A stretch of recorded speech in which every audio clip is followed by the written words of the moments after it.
सतनाम श्री वाहिगुरु साहिब जी। दंडौत बंदन अनक बार, सर्ब कला समरथ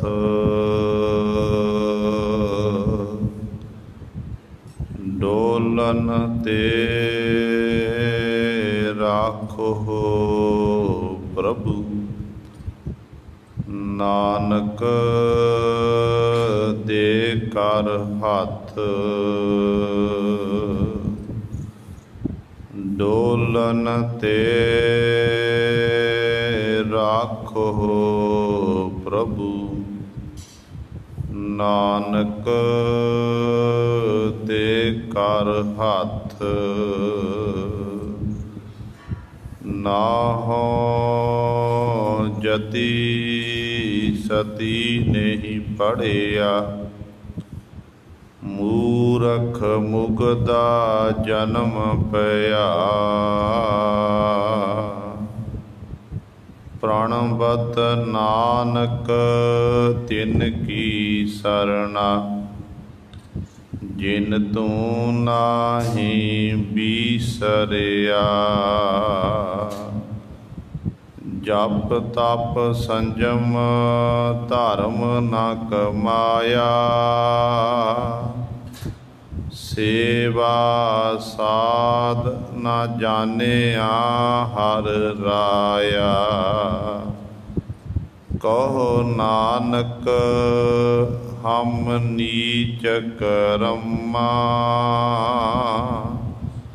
शरण परे की राखो शर्मा।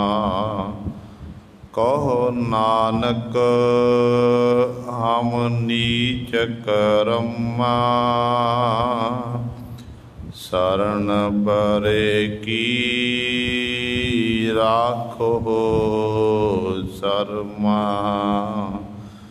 वाणी गुरु गुरु है वाणी विच वाणी अमृत सारे। गुरबाणी कहे सेवक जन मानै पर तख गुरु निस्तारे। सो कहो टल गुर सेवियै अहनिस सहज सुभाए। दर्शन परसिया गुरु कै जन्म मरण दुख जाए।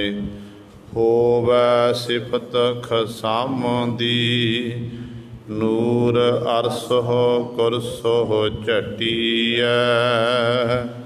तुध डिठे सच्चे पातशाह मल जन्म जन्म दी कटिया। सज्जन सच्चा पातशाह सिर साहंद साहो। जिस पास बैठिया सोहिया सबना दा बेसाहो। सतनाम श्री वाहिगुरु साहिब जी। मारू सोलहे महला पंजवा। एक ओंकार सतगुर प्रसाद। संगी जोगी नार लपटाणी। पुरज रही रंग रस माणी। किरत संजोगी भय एकतरा। करते भोग बिलासा है। संगी जोगी नार लपटाणी उड़ रही रंग रसमाणी। किरत संजोगी भय एकतरा करते भोग बिलासा है। जो पिर करै सो धन तत मानै पिर धन है सिगार रखै संगानै।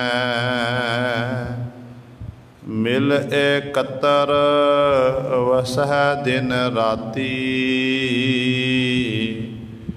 प्रयोदे धन है दिलासा है। धन मांगै प्रयो बोह बिद धावै जो पावै सो आन दिखावै। एक वस्त को पहुँच न सकै धन रहती भूख प्यासा है। धन करै बिनो दो कर जोरै प्रिय परदेस ना जाहो वसो घर मोरै। ऐसा बनज करो गृह प्रीतर जिद उतरै भूख प्यासा है।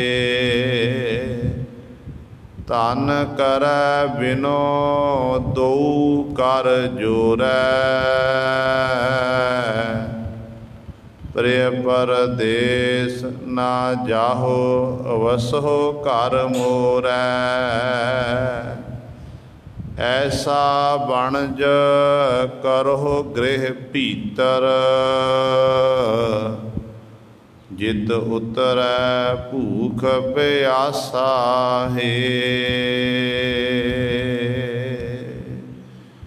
वाहिगुरु जी का खालसा वाहिगुरु जी की फतेह। परम सन्मानयोग जुगो जुग अटल चबर छतर तख दे मालक बाणी के बोहित गद्दी ते विराजमान शब्दा अवतार धन धन साहिब श्री गुरु ग्रंथ साहिब सच्चे सतगुरु जी की पावन पवित्र निੱਘੀ गोद अंदर जुड़ बैठे गुरु रूप गुरु सवारे सतसंगी जनों। आप जी बड़ भागे हो जो दशमेश पिता गुरु कलगीधर सतगुरु अमृत के दाते बादशाह दरवेश गुरु गोबिंद सिंह हक हक अंदेश गुरु गोबिंद सिंह शाहे शहनशाह धन धन साहिब श्री गुरु गोबिंद सिंह महाराज जी दी चरण छो धरती महान पवित्र अस्थान गुरुद्वारा मंजी साहिब आलमगीर विखे अमृत बेले तो हाजरियां भर के सत संगत करके सतगुरु महाराज जी दियां खुशियां प्राप्त कर रहे हो। साहिबान दे पावन दरबार दे विच अमृत बेले तो सजे दीवाना विच आप जी ने हुणे ही सत्कार जो गुरु घर दे कीर्तनियां पासों श्री आसा जी की वार दे कीर्तन श्रवण कीते हैं। सुआओ गुरु सवारियो, समा है जो चल रही लड़ीवार गुरबाणी दी कथा। मारू राग दे विचों आप संगतां श्रवण करदियां आ रहीआं हन। आओ अपनियां मन बिरतियां इकागर करिए, ध्यान गुरु चरणां नाल जोड़ीए ते सतगुरु महाराज जी दे पावन उपदेश नूं हिरदियां विच वसा के अपना जीवन सफला करिए। करो सारे अपनी रसना पवित्र ते उचारण करो जी सतनाम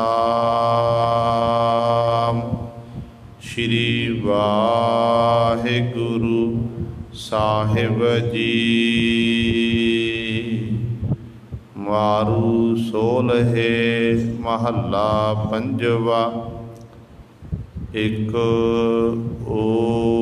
ओंकार सतगुर प्रसाद। मारू राग दे विच सोलहे तो भाव है 16 बंदा वाली बाणी। पावन शब्द दे विच कुल 16 पौड़ियां आउंदियां हन। मारू राग दे विच पंजवें पातशाह धन धन साहिब श्री गुरु अर्जन देव महाराज जी का ये दूसरा शब्द है मारू सोलहे बाणी विच। ते सतगुरु महाराज जी दे पावन अंक 1072 तो इसकी आरंभता हुंदी है। 1073 ते जाके पावन शब्द की समाप्ति है। ते सतगुरु जी शब्द प्रारंभ करन तो पहला मंगलाचरण करते हैं। एक ओंकार सतगुर प्रसाद। परमात्मा एक है। जिवें गुरबाणी विच पातशाह जी बचन करते हैं कि सबना जियां का एक दाता सो मैं बिसर न जाए। एको है भाई एको है साहिब मेरा एको है। इंज वो परमात्मा एक है। ओंकार प्रकाश रूप है।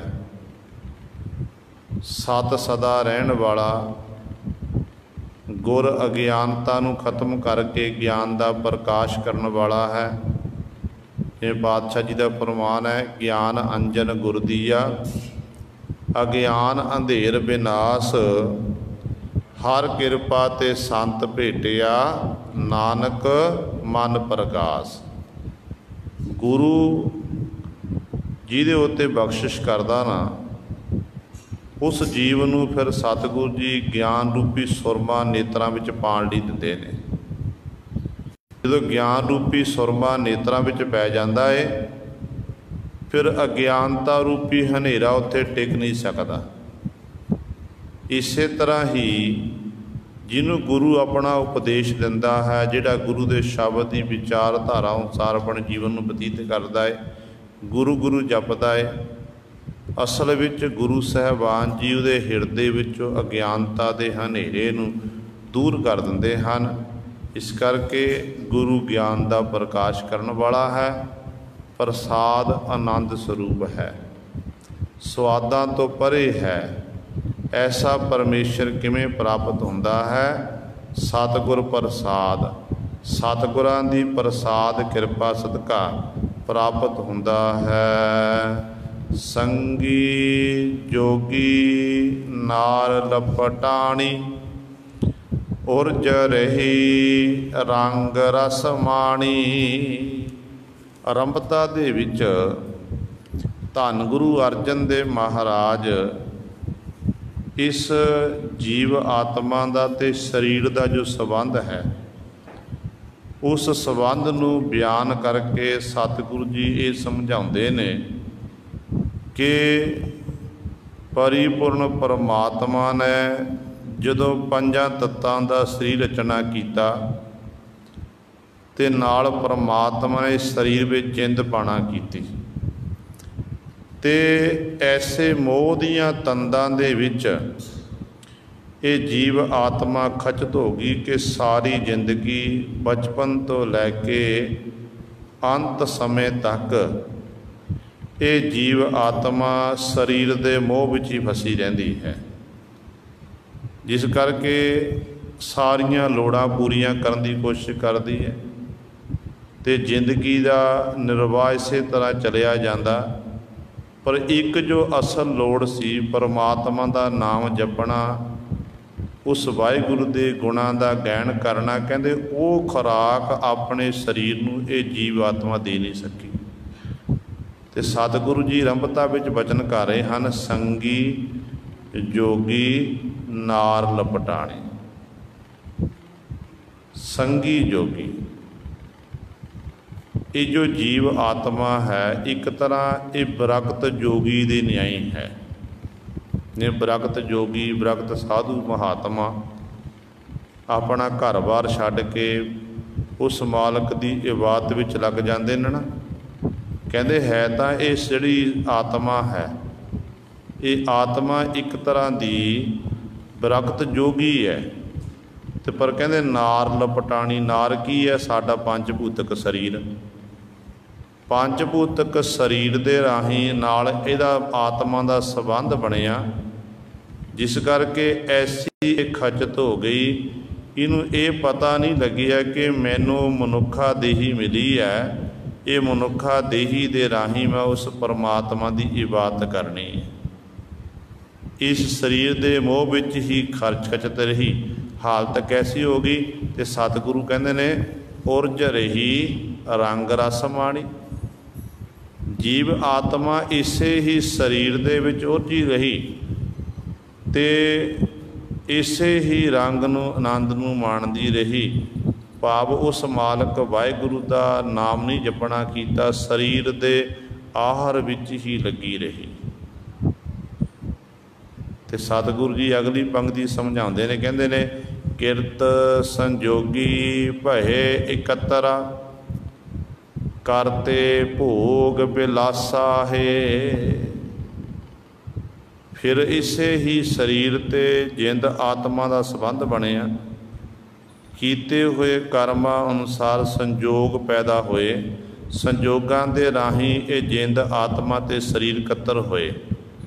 ਮੰਨ ਲਓ ਜਿਵੇਂ ਪਤੀ ਤੇ ਪਤਨੀ ਦਾ ਰਿਸ਼ਤਾ ਹੁੰਦਾ ਨਾ, ਪਤੀ ਤੇ ਪਤਨੀ ਦਾ ਆਪਸੀ ਪਿਆਰ ਹੁੰਦਾ ਹੈ, ਇੰਜ ਇਸ ਸਰੀਰ ਤੇ ਆਤਮਾ ਦਾ ਆਪਸੀ ਸੁਮੇਲ ਹੈ, ਸੰਬੰਧ ਹੈ। ਚਾਹੇ ਉਹ ਸਰੀਰ ਇਸਤਰੀ ਵਾਲਾ ਹੈ, ਚਾਹੇ ਉਹ ਸਰੀਰ ਗੁਰੂ ਸਾਹਿਬ ਪੁਰਸ਼ ਵਾਲਾ ਹੈ। ਕਹਿੰਦੇ ਇਸ ਤਰ੍ਹਾਂ ਜਿਵੇਂ ਕਿਰਤ ਸੰਜੋਗੀ, ਸੰਜੋਗਾਂ ਕਰਕੇ ਕਹਿੰਦੇ ਇਕੱਠੇ ਹੋਏ ਨੇ, ਕਰਮਾਂ ਕਰਕੇ ਮਿਲੇ ਨੇ। ਕਹਿੰਦੇ ਕਰਤੇ ਭੋਗ ਬਿਲਾਸਾ ਹੈ।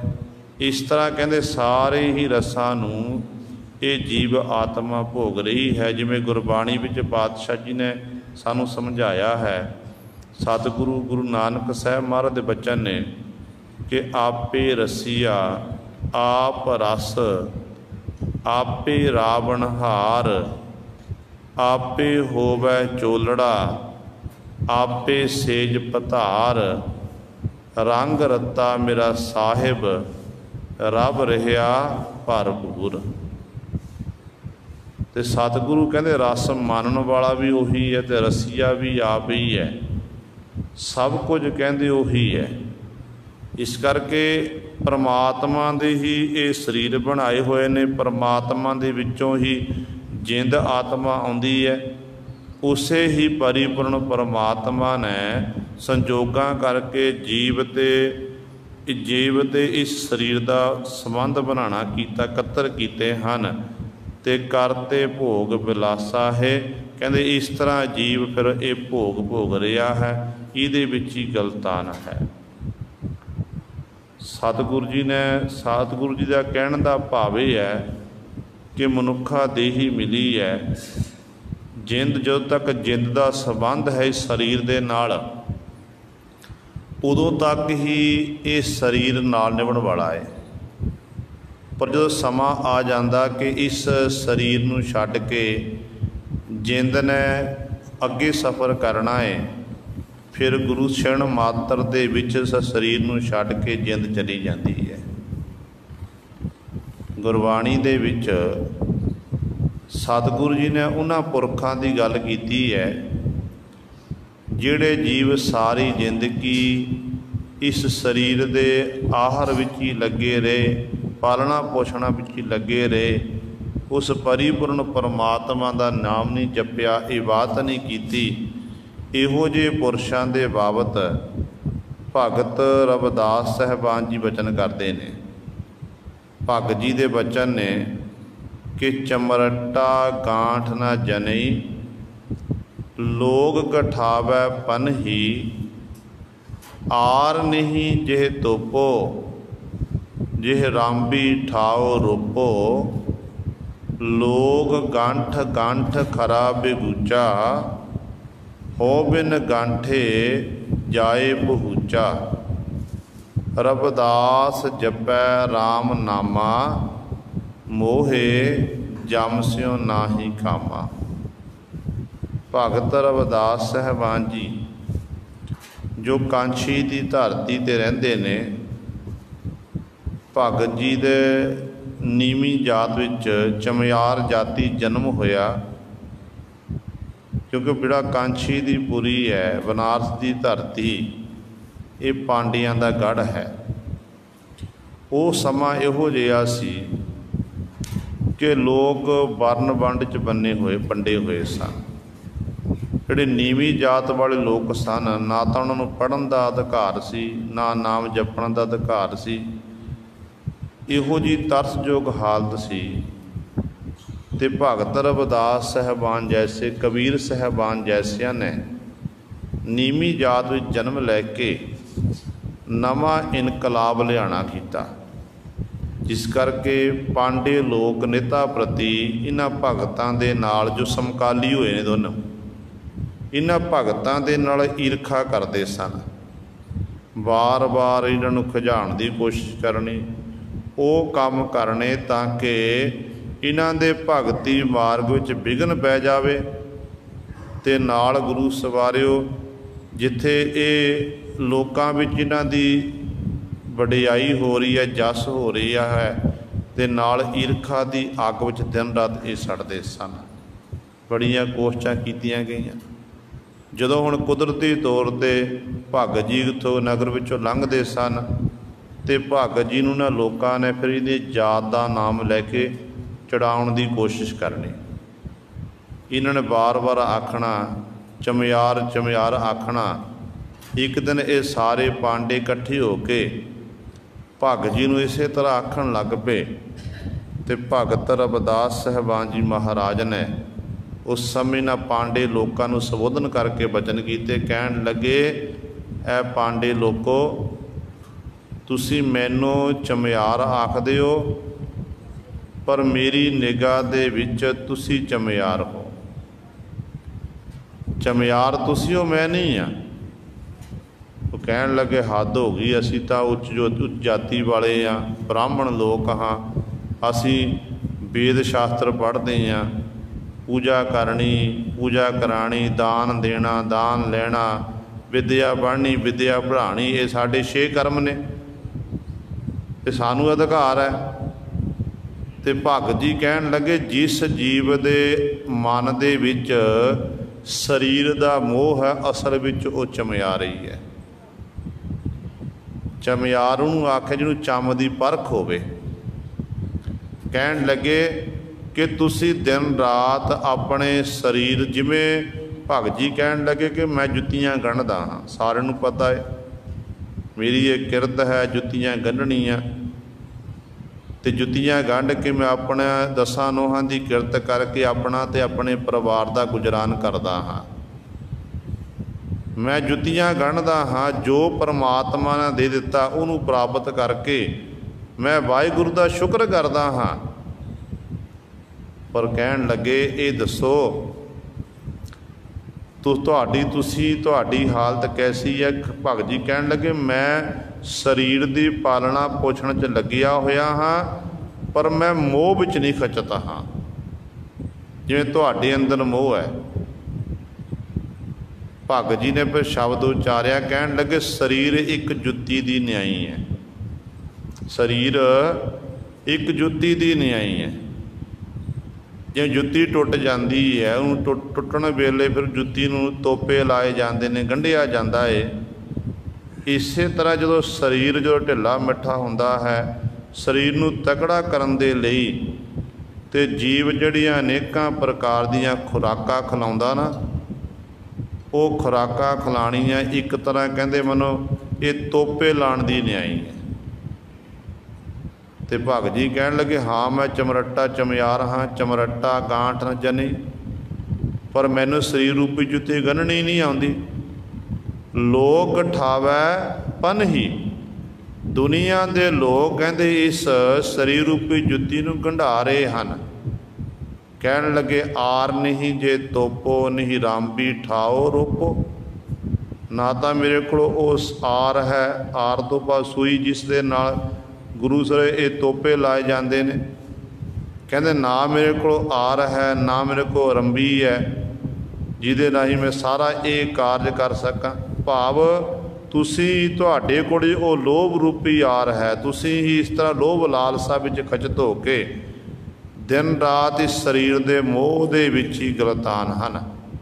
ते भगत जी कहन लगे नहीं रामबी ठाओ रोपो, लोग गंठ गंठ खरा बेगूचा। दुनिया के लोगों ने शरीर नूं अनेका प्रकार दीयां जिहड़ियां खुराकां खिलाणियां मोह विच खचत हो के इस शरीर रूपी जित नूं गंढ गंढ के तोपे ला ला के खरा बेगूचा तकड़ा शडोल कर लिया। पर कहंदे हों लोग गंढ गंठ खरा बेगूचा, हो बिन गांठे जाए पहूचा। मैं बिना गंढिया ही उस थां ते पहुँच गया जिथे तक तुहाडी पहुँच नहीं हुई है। भाव तुसी शरीर के मोह विच ही रह गए तो मैनू ये पता लग गया कि ये शरीर एक मिट्टी का पुतला है। माटी को पुतला कैसे नचत है, देखै देखै सुनै बोलै दोरियो फिरत है। जब कछ पावै तब गर्व करत है, माया गई तब रोबन लगत है। भगत जी कहन लगे मैनू इस गल की सोझी आ गई। शरीर की है, ये मिट्टी का एक पुतला है, पर तुसी कहते इस पुतले नूं ही संभालण विच लगे हुए हैं। हों बिन गांठे जाए पहूचा, रबदास जपै राम नामा, मोहे जम स्यो नाहि कामा। कहते रविदास तनेता प्रति उस राम नामा रमंती राम का नाम जपदा है तो मैनू जमां नाल कोई मेरा वास्ता नहीं है। भाव जम जिहड़े नाम जपदे ने ना, उन्हां दे जम नेड़े नहीं आउंदे, उन्हां नूं संसार विच भी उस लोक दोनों लोक च मान सन्मान प्राप्त हुंदा है। पर इत्थे उन्हां लोकां दी गल करदे ने जिहड़े जीव केवल ते केवल शरीर रूपी मोह विच ही खचत हन, इहदी पालना पोषणा विच लगे हुए हैं। तो गुरु साहबान जी कहते शरीर एक इस्त्री दी न्याई है, जिहड़ी जिंद है आत्मा है, ये आत्मा एक पति दी न्याई हैं। कहते इस तरह इन्हां दा आपस संबंध बनिया होया। किरत संजोगी भय एकतरा, करते भोग बिलासा है। कीते हुए कर्मां अनुसार संजोग बने, संजोगां दे राही जिवें पति पत्नी का मिलाप हुंदा ना, इस तरह ही शरीर ते आत्मा का मिलाप होया। परमात्मा ने शरीर ते आत्मा का मिलाप किया। जिवें पति पत्नी का आपसी प्यार हुंदा मिलाप करते हैं, इस तरह मानो शरीर ते आत्मा जिहड़ी है अनेकां प्रकार के गुरु सर आनंदां नूं ये मान रहे हैं। तो सतगुरु जी अगली पंक्ति बख्शिश करते हैं, जो पिर करै सो धन तत मानै, पिर तरह सिगार रखै संगानै। जो पिर करै, जो पिर पति परमेश्वर करदा, भाव जो पिर जिंद आत्मा करदी है, सो धन तत मानै। ਉਹ ਧਨ ਕੀ ਹੈ? ਇੱਕ ਧਨ ਹੁੰਦਾ ਹੈ ਜਿਵੇਂ ਧਨ ਧਨ ਧਨ ਜਨੇ ਆਇਆ, ਇੱਕ ਧਨ ਹੁੰਦਾ ਮਾਇਆ, ਇੱਕ ਧਨ ਇਸਤਰੀ। ਇੱਥੇ ਤਿੰਨ ਧਨ ਗੁਰੂ ਗ੍ਰੰਥ ਸਾਹਿਬ ਮਹਾਰਾਜ ਵਿੱਚ ਆਉਂਦੇ ਨੇ। ਜਦੋਂ ਧਨ ਧਨ ਧਨ ਜਨੇ ਆਇਆ ਤੇ ਉਸ ਜੀਵ ਨੂੰ ਸਤਿਕਾਰ ਦਿੱਤਾ ਗਿਆ, ਜਨ ਪਿਆਰੇ ਨੂੰ, ਕਿ ਤੁਸੀਂ ਧਨ ਹੋ ਧਨ ਹੋ।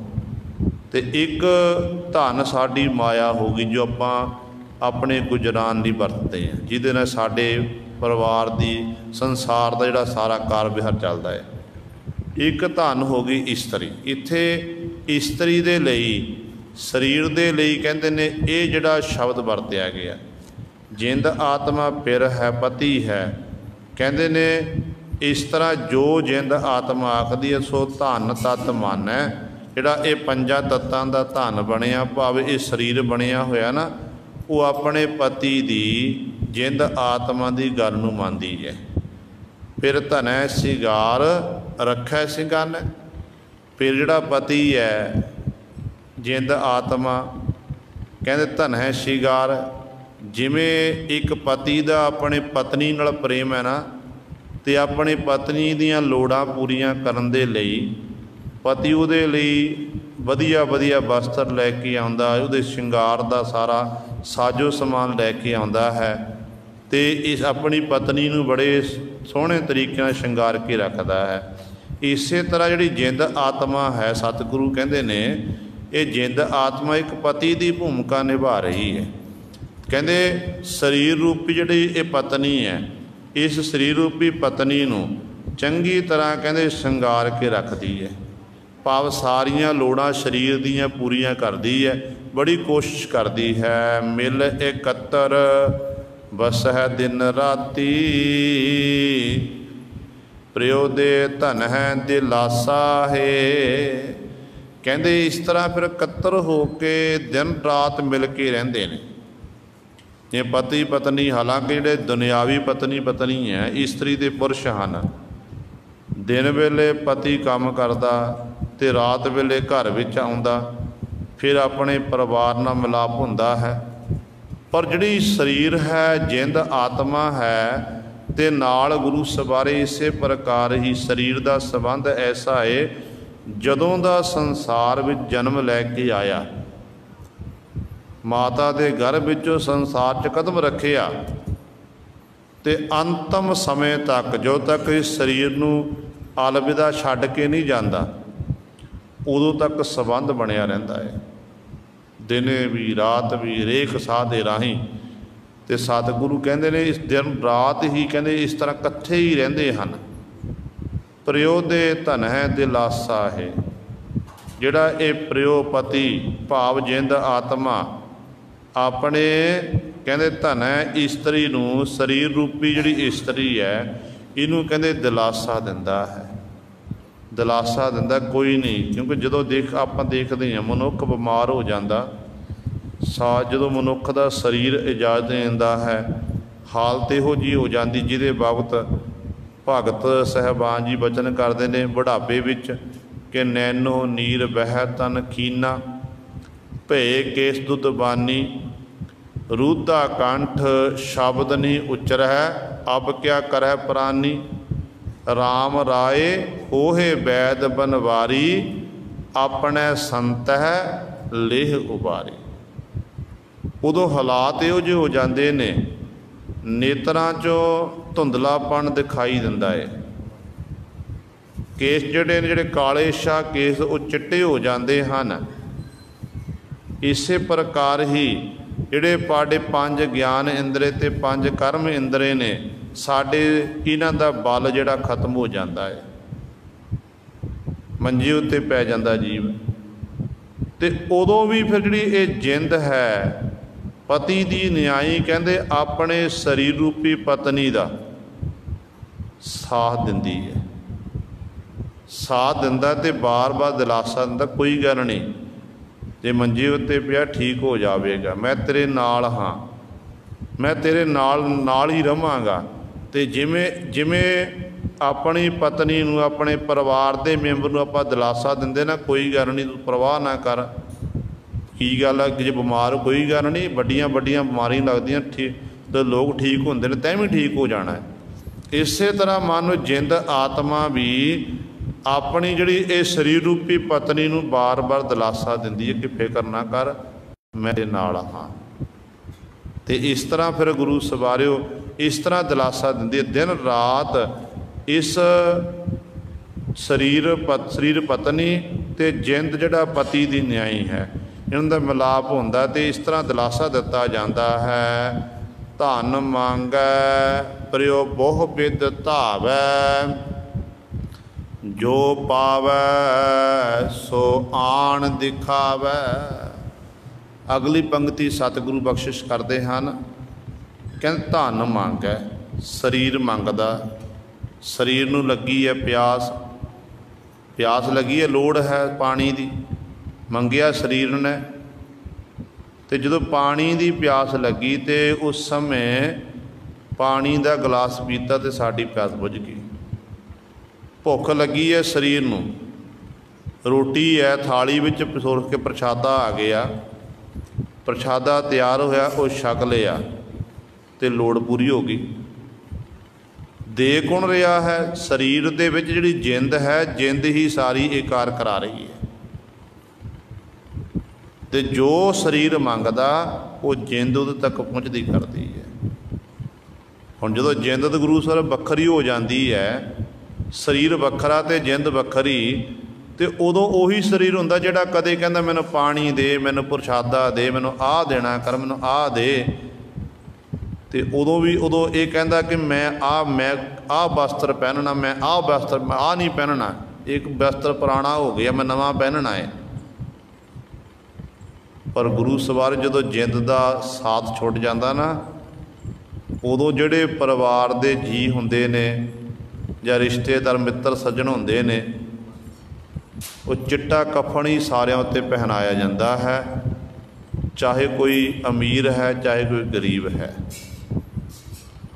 ਚਿੱਟੇ ਕਫਨ ਦੇ ਵਿੱਚ ਲਪੇਟਿਆ ਜਾਂਦਾ ਹੈ। ਭਾਵ ਕਹਿਣ ਦਾ ਕਿ ਜਿੰਦ ਸਾਰੀਆਂ, ਜਦੋਂ ਤੱਕ ਜਿੰਦ ਨਾਲ ਸੰਬੰਧ ਬਣਿਆ ਹੋਇਆ ਏ, ਉਦੋਂ ਤੱਕ ਜਿੰਦ ਸਾਰੀਆਂ ਲੋੜਾਂ ਪੂਰੀਆਂ ਕਰ ਰਹੀ ਹੈ। ਜਿਵੇਂ ਇੱਕ ਪਤਨੀ ਦੀਆਂ ਲੋੜਾਂ ਪਤੀ ਪੂਰੀਆਂ ਕਰਦਾ ਏ, ਇਸੇ ਤਰ੍ਹਾਂ ਜਿੰਦ ਜਿਹੜੀ ਹੈ ਆਪਣੇ ਸਰੀਰ ਪਤਨੀ ਦੀਆਂ ਲੋੜਾਂ ਪੂਰੀਆਂ ਕਰ ਰਿਹਾ ਹੈ। ਜੋ ਮੰਗਦਾ ਉਹ ਦੇਈ ਜਾ ਰਿਹਾ ਹੈ।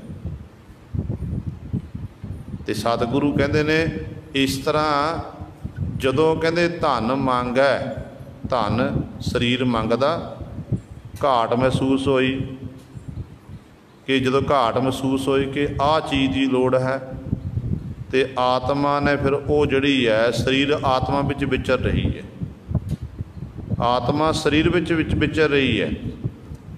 ਤੇ ਜਦੋਂ ਜਿਹੜਾ ਚੀਜ਼ ਮੰਗੀ ਤੇ ਉਹ ਮਨ ਕੀਤਾ ਕਿ ਮੈਂ ਆਹ ਚੀਜ਼ ਲੈ ਕੇ ਆਵਾਂ, ਮੇਰੇ ਸਰੀਰ ਨੂੰ ਆਹ ਚੀਜ਼ ਦੀ ਲੋੜ ਹੈ।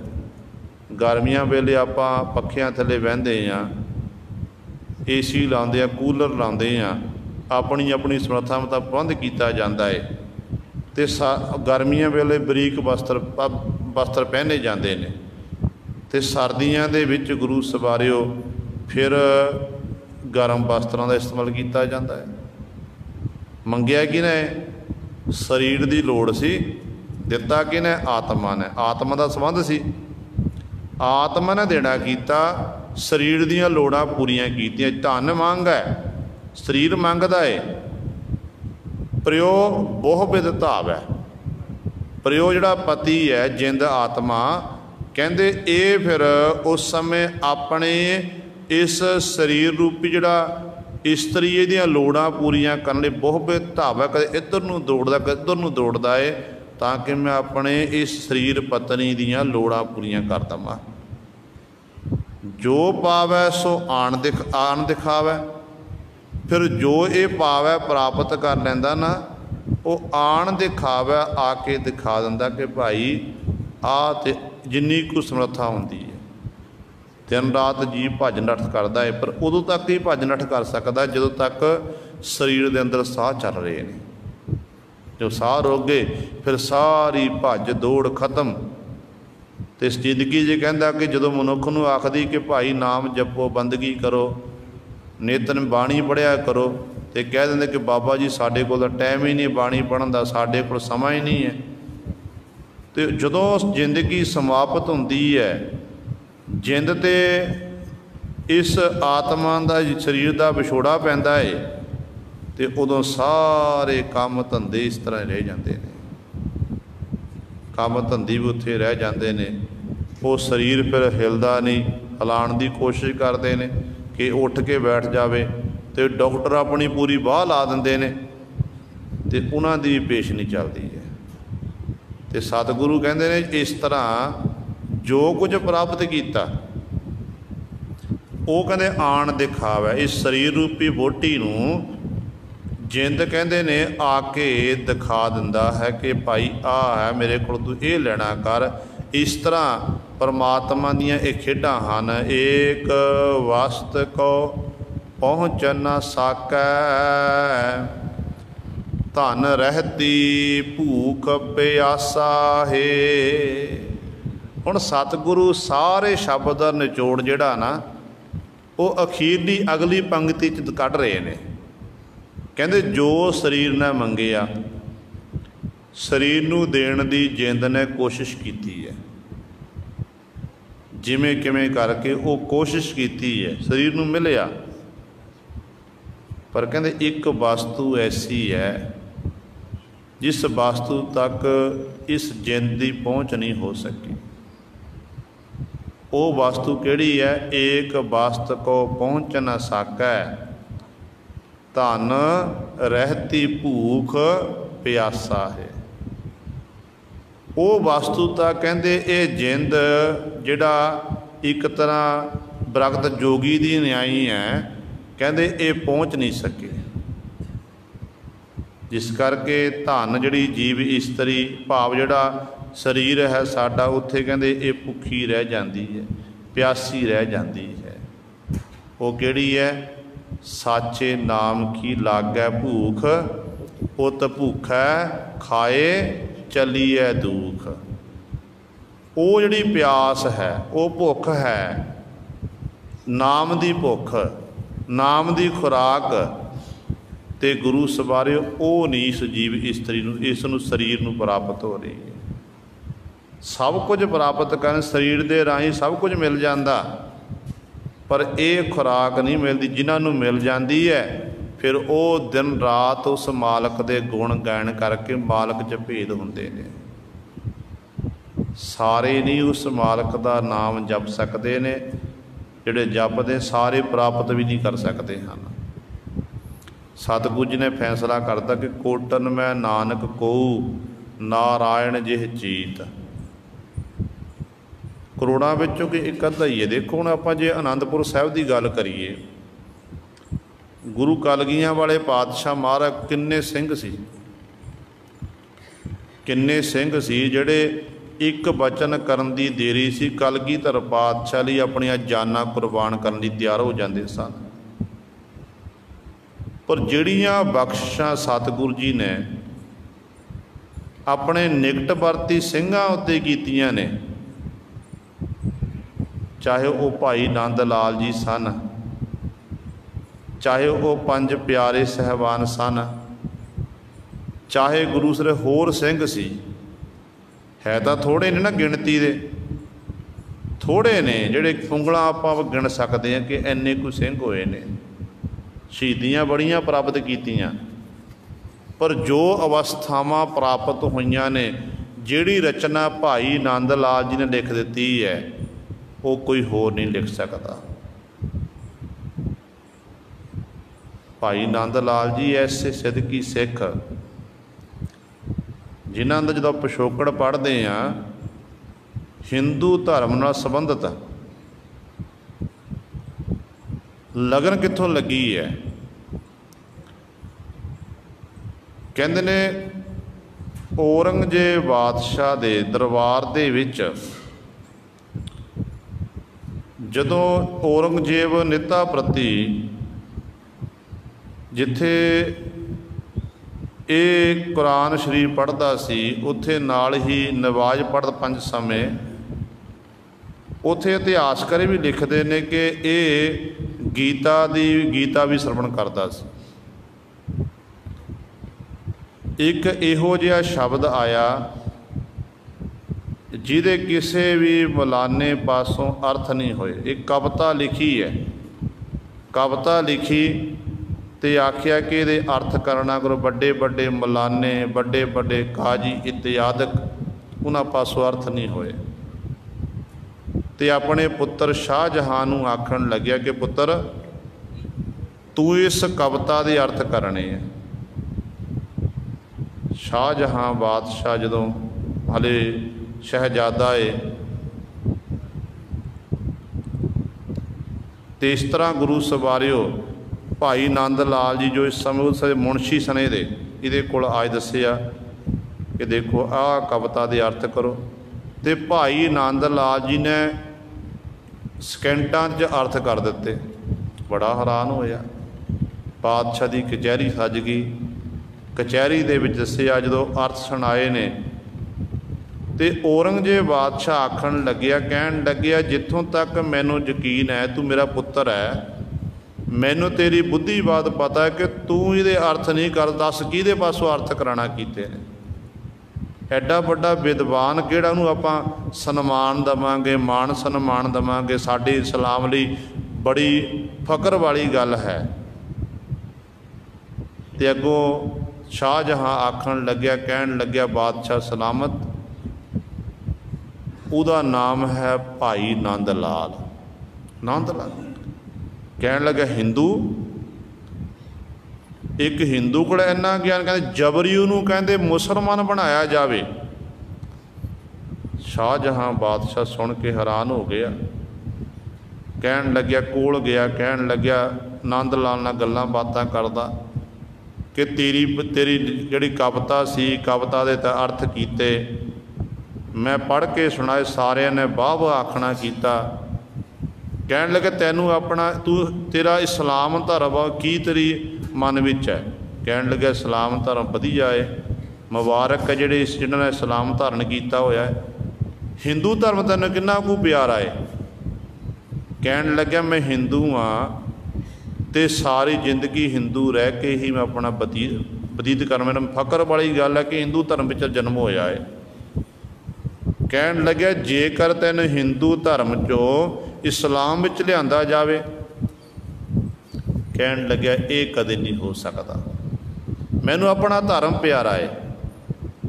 फिर शाहजहां आखण लग्या कि जेकर तू अपना भला चाहुंदा ना, फिर इंज कर तू रातों रात इत्थों निकलना कर, पेशावर तो रातों रात निकल ते किते होर थां चलिया जा कि मेरे पिता औरंगजेब बादशाह जबरी तैनू मुसलमान बनाउण लगे हन, तैनू इस्लाम विच लिआना चाहुंदे हन।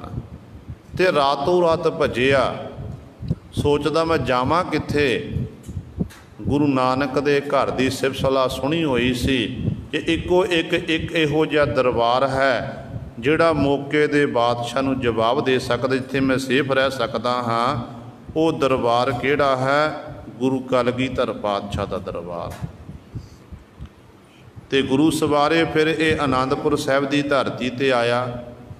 आनंदपुर साहिब की धरती ते आके इन्हें उस समय सतगुरु कलगियां वाले पातशाह के दर्शन दीदारे कीते ते दर्शन दीदारे करके ये गदगद हो गया।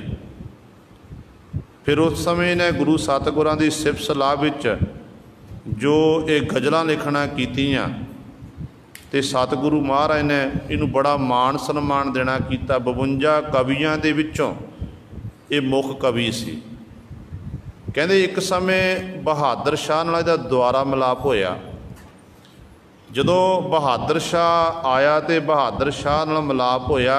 ये बैठा होया पढ़ रहा है कि बादशाह दरवेश गुरु गोबिंद सिंह हक हक अंदेश गुरु गोबिंद सिंह। इस तरह पढ़ रहा तो बादशाह शाहजहां ने उस समय पूछया कि तैनू दस मेरे पिता औरंगजेब का दरबार वधिया लगदा जां गुरु कलगीधर पातशाह दरबार वधिया लगदा है।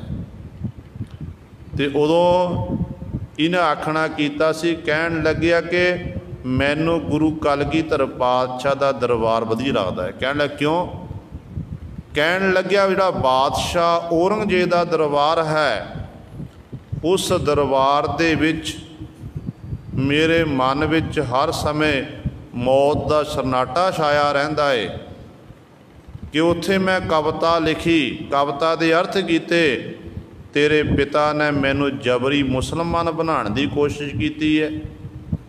तो गुरु कलगियां वाले पातशाह दरबार विच आया तो सतगुर के दरबार जो मैं सतगुरां की सिफत सलाह विच ये गज़लां लिखना कीतियां, कवितावां लिखियां ने, तो कलगीधर पातशाह महाराज के दरबार चों जिंदगी प्राप्त हुई है। सत इत्थे मौत का डर जिहड़ा मेरे मन च खत्म हो गया कि गुरु नानक का घर ये आखदा है कि पहला मरण कबूल जीवन की छड़ आस, हो सबना की रेणका तो आओ हमारे पास। कहन लग्या गुरु नानक के दरबार विच, गुरु कलगीधर पातशाह के दरबार विच मैनू जिंदगी जीउण दी जिहड़ी जांच है वो ढंग तरीका मैनू प्राप्त होया है। तो ऐसा दरबार है गुरु कलगीधर पातशाह का। सो कहण दा भाव है कि जिहड़ी बख्शिश हुई है, गल चल रही सी कि किसी बिरले उत्ते किरपा हुंदी है। हुण सिख तां बहुते सन आनंदपुर साहिब की धरती ते, पर जिहड़ी बख्शिश सतगुरु जी ने भाई नंद लाल जी उत्ते कीती है, होरनां उत्ते नहीं कीती। जो आनंदपुर साहिब के युद्ध चलते हैं, जंग चलते हैं, भाई नंद लाल जी कलगीधर पातशाह महाराज कोल आए, कहन लगे सतगुरु जी कृपा करो मैनू भी आग्या दो, मैं भी मैदाने जंग च जावां, मैं भी दुश्मन नाल मुकाबला करा। कलगीधर पातशाह कहन लगे तेरे कोल जिहड़ी तू जंग तो निता प्रति करदा है। कहन लग्या पातशाह मैं जंग किवें करदा, मैं तो कदे हथियार नहीं पकड़िया।